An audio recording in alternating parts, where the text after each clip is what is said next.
જય શ્રી કૃષ્ણ। મારી ચેનલમાં આપ સૌનું હાર્દિક સ્વાગત છે। આજે આપણે વ્રત ઉપવાસના દિવસે ખાઈ શકાય તેવો ફરાળી ગરમ નાસ્તો બનાવીશું।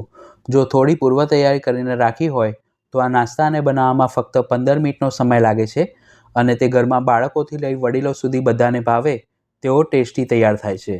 સૌપ્રથમ મેં 250 ગ્રામ બટાકાને પ્રેશર કુકરમાં જરૂર મુજબ પાણી અને ચપટી સિંધવ મીઠું ઉમેરી 3 વિસલ થાય ત્યાં સુધી બાફી લીધા હતા। પછી તે રૂમ ટેમ્પરેચર પર ઠંડા થાય એટલે છોલી લીધા છે। હવે આ રીતની મોટા છેદવાળી છીણી વડે બધા જ બટાકાને છીણી લઈશું। જે લોકો હેલ્થ કોન્શિયસ હોય અને બટાકા ખાવાનું એવોઇડ કરતા હોય તેઓ આ જ રીતે બાફેલા શક્કરિયા, બાફેલું સૂરણ કે બાફેલા કાચા કેળાનો ઉપયોગ કરીને પણ નાસ્તો બનાવી શકે છે। પછી તેમાં અડધો કપ પલાળેલા સાબુદાણા ઉમેરીશું। 1/4 કપ સાબુદાણાને 2 વખત પાણીથી ધોઈ તેની સપાટી કરતાં થોડું ઉપર રહે તેમ પાણી તેમાં ઉમેરી 3 થી 4 કલાક માટે પલાળીને લેવા, જેથી તે બિલકુલ પણ કડક ન રહે। તીખાશ માટે અડધી ચમચી મરી પાવડર। નાસ્તાને ક્રન્ચી બનાવવા માટે 1/4 કપ અધકચરા વાટેલા કાચા શિંગદાણા, 1 નંગ બારીક સમારેલું લીલું મરચું, સ્વાદ પ્રમાણે સિંધવ મીઠું, ખટાશ માટે અડધી ચમચી આમચૂર પાવડર અને 1/4 કપ બારીક સમારેલી કોથમીર ઉમેરી ચમચી વડે બધી જ સામગ્રીને સરખી રીતે મિક્સ કરી લઈશું। સાબુદાણાને પલાળતી વખતે એક વાતની ખાસ સાવધાની રાખવી કે પાણી જરૂરિયાત કરતાં વધારે ન ઉમેરવું, નહીંતર સાબુદાણા એકદમ ગળી જાય તેવા સોફ્ટ થઈ જશે। પછી તેમાં બાઇન્ડિંગ માટે આપણે 1/3 કપ અથવા તો જરૂર મુજબ શિંગોડાનો લોટ ઉમેરી ફરીથી તેને મિક્સ કરી લઈશું। જો બટાકાને બાફતી વખતે અથવા તો સાબુદાણાને પલાળતી વખતે તમે જરૂરિયાત કરતાં વધુ પાણી ઉમેરશો તો તેમાં મોઇશ્ચરનો ભાગ વધુ રહેશે અને પરિણામે તમારે શિંગોડાનો લોટ પણ પ્રમાણમાં થોડો વધુ ઉમેરવો પડશે।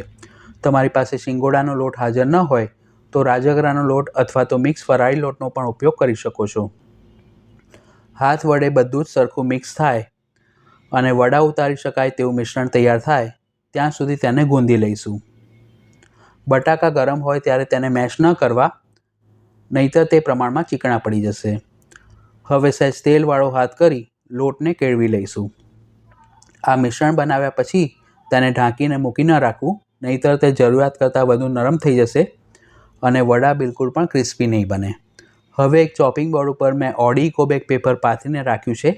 જો તમારે તેને ઓનલાઈન બાય કરવું હોય તો લિંક નીચે ડિસ્ક્રિપ્શન બોક્સમાં આપી છે। તૈયાર કરેલા મિશ્રણમાંથી આપણે મધ્યમ સાઇઝના ગોળા બનાવી તેને આ ઇકોબેક પેપર ઉપર થોડા થોડા અંતરે ગોઠવીશું। તમારી પાસે ઇકોબેક પેપર ન હોય તો બટર પેપરનો પણ ઉપયોગ કરી શકો છો।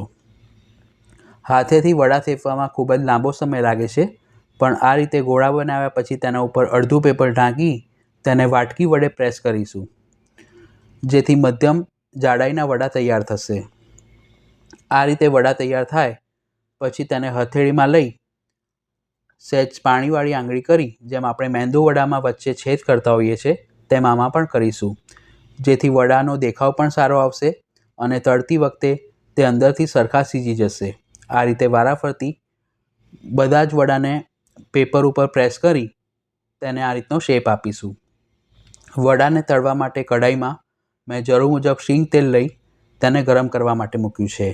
તેલ મધ્યમ ગરમ થાય એટલે કઢાઈમાં સમાય તેટલા વડાને આપણે તળી લઈશું। તળતી વખતે ગેસની ફ્લેમ મીડિયમ ટુ હાઈ રાખવી। જો તમે તેને લો ફ્લેમ પર તળશો અથવા તો તેલ જરૂરિયાત કરતાં ઓછું ગરમ થયેલું હશે તો વડામાં તેલ પેસી જવાના કારણે તે પ્રમાણમાં ઓઇલી બનશે। 3 થી 4 મિનિટ બાદ બંને બાજુથી વડા સરખા ક્રિસ્પી થાય એટલે તેને એક પ્લેટમાં કાઢી લઈશું।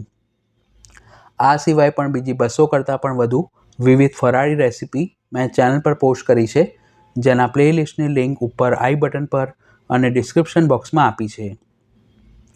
બાકીના વડાને પણ આ રીતે મધ્યમ ગરમ તેલમાં બંને બાજુથી સરસ ગોલ્ડન બ્રાઉન અને ક્રિસ્પી થાય તે રીતે તળી ગરમા ગરમ ફરાળી વડાને આપણે કોથમીરની ગ્રીન ચટણી અને દહીં સાથે સર્વ કરીશું।